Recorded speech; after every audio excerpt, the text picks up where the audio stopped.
যেমন আমাদের দেশের পরিবারটা অনেক আলাদা। আমার দেশের একটা পরিবার আছে, যেমন আমার পরিবার। সেই পরিবারে আমার একটা ভাই আছে।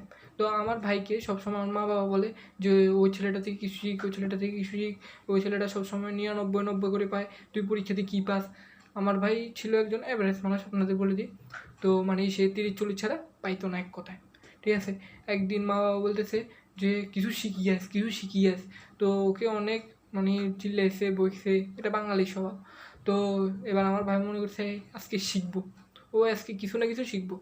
তো গেছে ছেলেটার কাছে। তো যাই দেখতেছে কি ছেলেটা একটা মেয়ের সাথে প্রেম করতেছে। তো আমার ভাই কী করবে? আমার ভাই এবার ওর থেকে তো দেখছে, এবার আমার ভাই মনে করছে আজকে ও শিখিয়ে দেবে যেমনি হোক। তো ও প্রেম শিখছে। তো লিটারালি তখন আমার মা-বাবা তাকে মারছে। ধরা লাগার পরে প্রেম তো শিখছে, শিখার পর প্রেম করছে। করার পর ধরা গেছে, মারছে। তো আমার ভাই তখন মনে করছে বাড়ি ছেড়ে চলে যাবে। কারণ রবীন্দ্রনাথ ঠাকুর বলছে যেখানে সম্মান নাই সেখান থেকে চলে যাওয়ার জন্য। তো আমার ভাই কী করবে? আমার ভাইও মনে করছে ছেড়ে চলে যাবে, কিন্তু শেষ পর্যন্ত যায় নাই।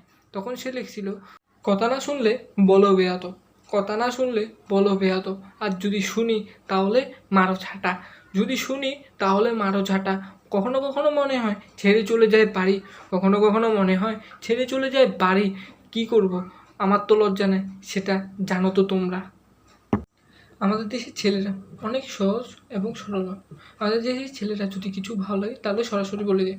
যেমন, "তুই হলি গোলাপের ফুল, আমি হলাম কাঁটা। তুই হলি গোলাপের ফুল, আমি হলাম কাঁটা। একবার বল হ্যাঁ, তোরে আমি আমার মাথায় করে রাখমু। একবার বল হ্যাঁ, তোরে আমি আমার মাথায় করে রাখমু। তোর জন্য পুরো আকাশ নামিয়ে দিমু, শুধু একবার বল হ্যাঁ।" কিন্তু মেয়েরা আলাদা। মেয়েরা কখনো স্বীকার করবে না যে তারা পছন্দ করে। তারা বলবে কি, "তুই বললে তোর জন্য চাঁদকে নিয়ে আসমু, তুই বললে তোর জন্য চাঁদকে নিয়ে আসমু, তুই বললে সূর্যকে আমি নিবাইয়া দিমু, তুই বললে তোর জন্য সূর্যকে আমি নিবাইয়া দিমু। এতটুকু হয়েছে না, 2-3টে মিথ্যা কথা আরও বইল্লা দিমু।" এটা হলো মেয়েদের স্বভাব। এছাড়াও বাংলাদেশে অনেক ধরনের নমুনা আছে। যেমন কয়েকদিন আগে আমাদের এখানে অ্যাক্সিডেন্ট হয়েছে, ঠিক আছে? যেমন আমাদের অন্য দেশে অ্যাক্সিডেন্ট হলে কী হয়? যে সাহায্য করে, তাকে হসপিটালে নিয়ে যায়। কিন্তু আমার দেশে আলাদা। আমার দেশে যদি কোনো অ্যাক্সিডেন্ট হয় তাহলে কী করবে? তার পকেটে কী আছে সেটা দেখবে। সেভাবেই আমাদের এখানে একটা অ্যাক্সিডেন্ট হয়েছে, আমি আমার বন্ধুরা সাহায্য করতে গেছি। দেখতেছি একটা মানুষের পকেটে, যাকে সাহায্য করছি তার পকেটে 1000 টাকার নোট। তো আমরা কী করলাম? 1000 টাকার নোট নিলাম, ভাবলাম সে একা একা কেমনে খাবে? তার কাছে তো এত টাকা খাইবার মতো নয়, তাকে একটু সাহায্য করি। তো আমরা 1000 টাকাটা খাই ফেলছি। কারণ আমাদের দেশের সাহায্য মানে এটা বুঝতে হবে। আমাদের দেশের কয়েকটা নমুনার মধ্যে আরেকটা নমুনা হলো টিচার এবং ছাত্রের সম্পর্ক। ধরেন ক্লাসরুমে টিচার ঢুকছে, তখন সাথে সাথে বলবে, "আমাদের যুগের ছাত্র ছিল অনেক ভালো ভালো, আমাদের যুগের ছাত্র ছিল অনেক ভালো ভালো।"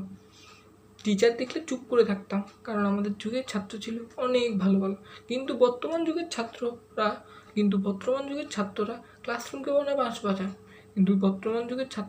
ক্লাসরুমকে বানায় বাঁশবাগান। মাথায় মারা বুদ্ধি, তাও অ্যাটিটিউড মারায়। তখন পিছন থেকে ছাত্ররা বলবে যে তার যুগের টিচার ছিল অনেক ভালো ভালো, তাই ছিল ছাত্ররা অনেক ভালো ভালো। বর্তমানের টিচার হলো সব টাকাখোর। ক্লাসরুমে ঢুকে বলবে রিডিংটা পড়, বুঝলে ভালো, না বুঝলে প্রাইভেটে আয় পড়। এটা হলো कैसा लगा मेरा मजाक?